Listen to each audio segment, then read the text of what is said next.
Mummy મને ખીજાય છે. મારો શું વાંક છે? હા, જો 1 મહિનાથી હું જતો હતો, તે કહ્યું હતું ને, તો હા, 2 વાર હું સાથે ગયો એની હોસ્પિટલ પર. ત્યાં બેસતો હતો, એ અંદર જતી હતી, બહાર આવતી હતી અને ઘરે લઈને પાછો આવતો હતો. બરાબર? હવે આમાં હું શું શંકા કરું કે?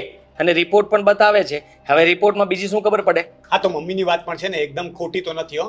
તારે હોસ્પિટલ જાય છે તું સાથે, તો એક વખત ડોક્ટરને મળીને ફેસ ટુ ફેસ વાત કરવામાં શું પ્રોબ્લેમ હતો તને? તને ખબર છે કે આપણે શંકા છે તો શંકાનું સમાધાન લાવવાનું હતું. એના બદલે તું તો બહારથી જઈને આવતો રહ્યો, તો એનો શું મતલબ? હવે એનાથી કઈ સાબિત તો થતું નથી. તો એ તો કહું છું. હવે અંદર બીજી 3-4 લેડીઝ હતી. હવે તું જ વિચાર કર, હા, સોનોગ્રાફી કરાવવા લઈ જાય તો અંદર મારે કેમ જવું? હા, એટલે મને આવતી હતી શરમ, એટલે મેં બહુ કીધું નહીં કે મારે અંદર આવવું છે. અને મીરાએ ના પાડી કે એમાં શું આવવાનું. આ મોટા તું મોટો છે, પણ મને છે ને ક્યારેક ક્યારેક એવું લાગે કે હજી મગજથી તું નાના છોકરા જેવું કરે છે. તારે કેવું જોઈએ ને કે હું એ બાળકનો પિતા છું, આ મારી પત્ની છે, હું બાપ બનવાનો છું, તો મારે તો જાણવું હોય ને કે એની તબિયત કેવી છે. મારે ડોક્ટર સાથે વાત કરવી એવું કહી શકાય ને ત્યાં. અને પૈસા પણ આપણે આપીએ છીએ ને ડોક્ટરને. બધી વાત તારી સાચી, પણ ખબર નહીં કેમ મને મન નહોતું થતું, એટલા માટે હિંમત કરીને કહી ન શક્યો. હા, પણ આજે મેં નક્કી કર્યું છે કે આજે હું કંઈક નવું કરીશ. હા, આજે મમ્મીને પણ મેં કહી દીધું છે કે આજે ચેકઅપ માટે જવાનું છે. અને આજે ફાઇનલી હું બધું જાણીને આવીશ. હા, જે હશે તે સામે આવી જશે. અને આજે તો મારે ગમે તેમ કહીને બધું કહેવું જ પડશે, નહીં તો મમ્મી ખબર નહીં શું કરશે. અને મમ્મી તો જો આ ફોન કરવા લાગ્યા હતા, શ્રીમંતની તૈયારી કરવા મળ્યા હતા. તો કરવું જ પડે ને, 7 મહિને શ્રીમંત હોય. વાત કરે છે. તું છે ને આજે દવાખાને જજે, પણ દવાખાને ન જતો. 1 મિનિટ. હા, શું દવાખાને જજે પણ દવાખાને ન જતો એટલે જાય કોણ? હું જાઉં કે ગાડી જાય? એટલે દવાખાના સુધી જજે, પણ દવાખાને ન જતો. તો એ જ થયું ને, દવાખાના સુધી જાઉં તો પછી દવાખાનું દૂર ક્યાંથી રહેવાનું?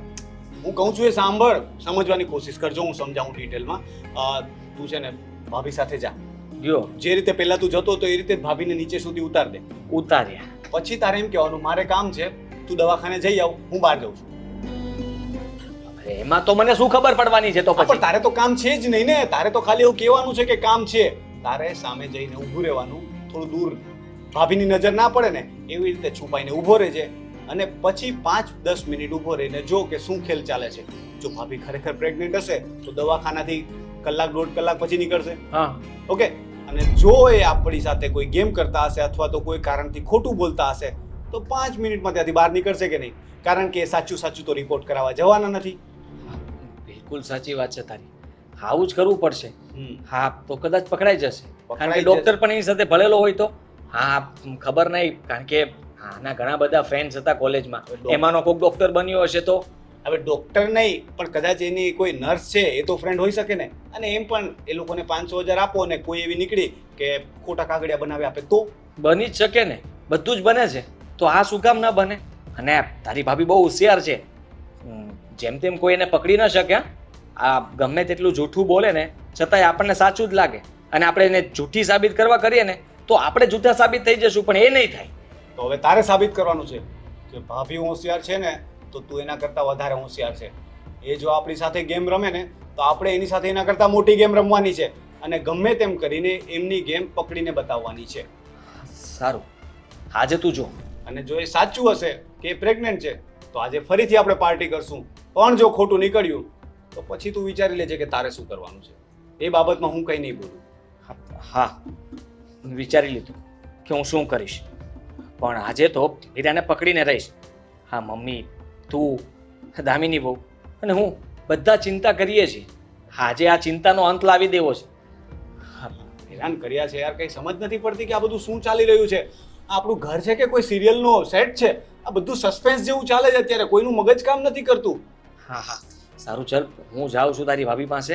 હા, જો કદાચ હું નહીં જાઉં ને તો એકલી જતી રહે એમ છે. હા, પણ એને તો એટલું જ જોતું હોય છે. પણ તને યાદ છે ને દવાખાને જવાનું છે, પણ દવાખાને નથી જવાનું. હા હા, ખ્યાલ આવી ગયો મને. દવાખાને જવાનું છે પણ દવાખાનાની બહાર ઊભું રહેવાનું છે. હા, સારું. હા, હું તને ફોન કરતો રહીશ. એવું કંઈ હોય ને તો મતલબમાં હેલ્પની જરૂર હા પડે હા, તો. તું મને ફોન કરજે ને. All the best. હા, થેન્ક યુ.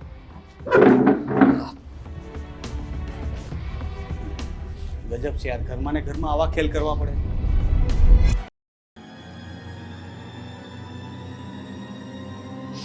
બહુ ટાઈમ થયો ને, શું ના આવે? એ બંને વચ્ચે ઝઘડો તો નહીં થઈ ગયો હોય ને? આ રસ્તા વચ્ચે ઝઘડવા લાગ્યા હશે તો? શું કામ ઝઘડે? ફોન કેમ નો આવ્યો? આદિ મને કહેતો હતો કે હું ફોન કરીશ, ફોન પણ નથી કરતો. આવી ગયો. આવી ગયું શું કહ્યું ડોક્ટરે?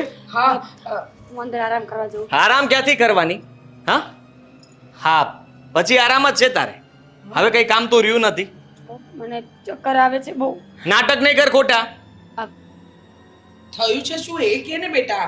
આને હોસ્પિટલ લઈને ગયો હતો ને, હા હા, તો શું કહ્યું ડોક્ટરે? મેં એને નીચે જ ઉતારી દીધી હતી. એટલે કહ્યું કે મારે કામ છે, તું ચેકઅપ કરાઈ આવ. ખોટી વાત કહેવાય ને. તમારે સાથે જવું જોઈએ. એક મિનિટ, આદિત્ય બોલે છે ને એટલી શું ઉતાવળિયન થાય એ છે? અમારો પ્લાન હતો. તું સાંભળ. હા, પછી હું રાહ જોતો હતો. હા, 5 મિનિટમાં જ નીચે આવી.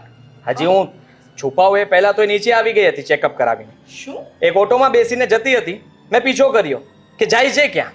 તો એની બધી જૂની બેનપણીઓ એની રાહ જોઈ રહી હતી.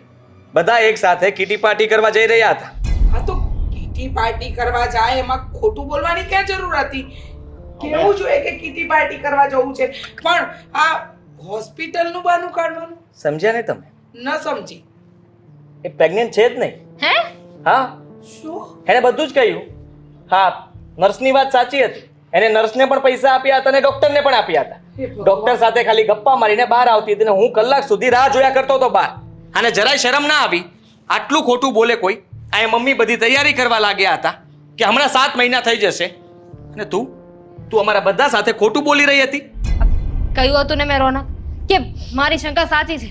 અરે અત્યારે હું અમને પૂછપરછ કરતી હતી. ન તો ડોક્ટરનું કાંઈ એડ્રેસ આપતા હતા કે રિપોર્ટ આપતા હતા, ને સોનોગ્રાફી.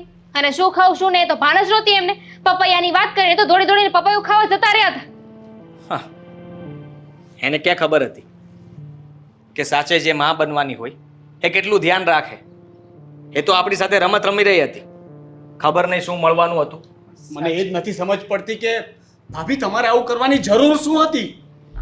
હા હા, રમત રમીને શું મળ્યું તને? અમારી લાગણીઓ સાથે રમીને તને શું મળ્યું? અરે હું કેટલી ખુશ હતી. તને ખબર છે કેટલી બધી તો માનતાઓ રાખી કે મારા દીકરાને ત્યાં ભગવાન જે પણ બાળક આપે તંદુરસ્ત આપે. અને તું જો તમે લોકો પહેલા એકવાર મને સાંભળી લો, પછી તમે જે કહેશો ને એ કરવા હું તૈયાર છું. અત્યાર સુધી તમારા બધા જૂઠ અમે સાંભળ્યા છે ને, હા પણ સાંભળશું. બોલો. આ જૂઠ નથી, હકીકત કહું છું. આઈ સ્વેર. જો તે દિવસે જ્યારે આદિ અને મારી વચ્ચે ઝઘડો થયો ને, ત્યારે આદિ એમ કહ્યું કે એ મને આ ઘરમાંથી કાઢી મૂકશે. ઉતાવળમાં મને કંઈ બીજો વિચાર જ ના આવ્યો. જલ્દીમાં મારા હાથમાં એક બાનું આવ્યું પ્રેગ્નન્સીનું. એ મેં એમને કહી દીધું. અરે બાનું કર્યા પછી હું તો ભૂલી પણ ગઈ હતી કે મેં આવી કઈ વાત એમના મોઢે કરી હતી પ્રેગ્નન્સી વાળી. પછી ધીમે ધીમે તમારા બધાની વચ્ચે શું વાત થઈ આઈ ડોન્ટ નો. વધારે લાગ્યું કે હું પ્રેગ્નન્ટ છું. અને એમાં ને એમાં દામિની અને મમ્મી તમે લોકો મારું કેટલું ધ્યાન રાખતા હતા. હર હંમેશા મારી આગળ પાછળ રહેતા હતા. જે ખાવું પીવું હોય એ મારી સેવા કરવાની, મને કામ ન કરવા દેવાનું. ધીમે ધીમે મને મજા આવવા લાગી. અને એટલામાં ને એટલામાં ધ્યાન રાખતા રાખતા તમે મને છૂટ પણ આપવા માંડ્યા. આઈ મીન હોસ્પિટલનું બહાનું કરીને હું ગમે ત્યારે ઘરની બહાર જઈ શકતી હતી. મને લાગ્યું કે આનાથી વધારે સારી વાત શું હોઈ શકે કે બધા બરાબર છે, બધા ખુશ છે. સ્પેશિયલી હું. નથી કોઈ બહાનું કરવું પડતું, નથી ઘરમાં કંઈ કામ કરવું પડતું. અને ઝઘડા શંકાઓ એ તો દૂર જ થઈ ગયું હતું. એટલે હું આ વાતની મજા લેવા માંડી હતી. વાહ, પણ બહુ મસ્ત મજા લીધી. હા, હવે એક શબ્દ નહીં. હા, તમને ખબર છે જ્યારથી મને ખબર પડી ને કે હું કાકી બનવાની છું, અરે ખડે પગે રહેતી હતી. મને કહે ને કે મારે આ વસ્તુ જોઈએ છે તો બધી વસ્તુ હાજર કરતી હતી. એક કામ નથી કરવા દેતું. હા, અને તમે અમારી લાગણી સાથે આવી રમત કરી. એ જ કહું છું. તમે લોકો બહુ ધ્યાન રાખવા માંડ્યા હતા એટલે મને સારું લાગતું હતું.